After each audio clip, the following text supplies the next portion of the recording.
Being autistic is an integral part of who I am. It's up to you what you want to describe yourself as. There is no right or wrong way. One of the words that you'll hear quite a lot in autistic spaces is intersectionality. Very briefly, what this means is... Welcome back to the second video in the Embrace Autism series. This video is about identity and intersectionality. After realising that you're autistic, many autistic people start to question their identity and ask themselves questions like, who am I really, with this new knowledge that they're autistic? For some people, the realisation that you're autistic can lead to reflecting on your life and thinking, what is my real identity as the authentic autistic me? Autistic people are as diverse in who we are as any other group of people. When you meet or hear from other autistic people, there's no pressure that you have to be just like them to be considered valid as autistic. One of the things we'd like to talk about as well is the impact and importance of language. It's up to you what you want to describe yourself as, what you want to describe your community as. There is no right or wrong way. The general preference within most of the autistic community would be to describe themselves as an autistic person as opposed to person with autism. But again, that's entirely up to you. There is no right or wrong way of doing this. Use what feels right for you and what makes you feel good. It's also okay if this changes over time too. One of the words that you'll hear quite a lot in autistic spaces is intersectionality. Very briefly, what this means is anything else that is a part of your identity and that is a part of who you are that might impact how you navigate the world and also how the world might perceive you. Intersectionality is the acknowledgement that everyone has their own unique experience of discrimination and oppression, and we should consider everything and anything that can marginalise people.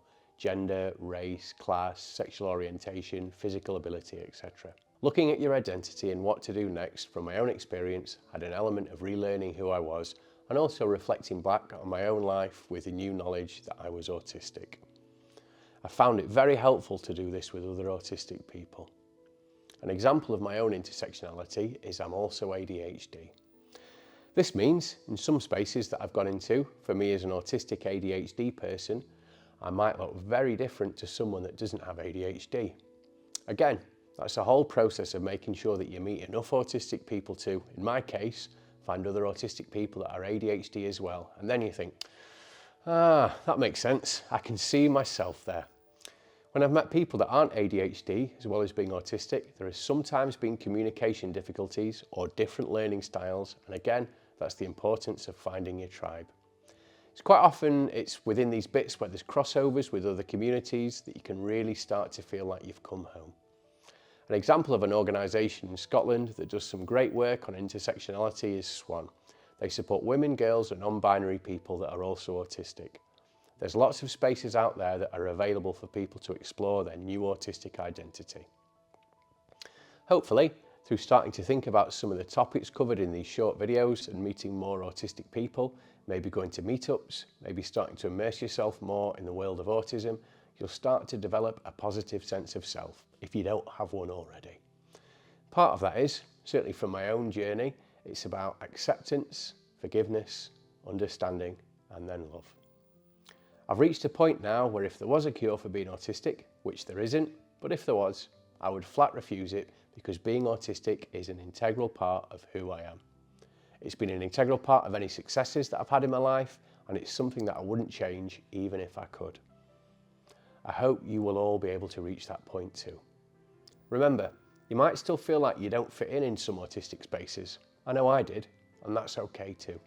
From my own experience, I can guarantee if you go and spend enough time, you will eventually feel normal in one of these spaces. That was one of the nicest things in the world for me, to finally be in a space where there's others just like me. And for the first time in my life, to have been whatever's considered normal within that room was actually really, really good for my own mental well-being.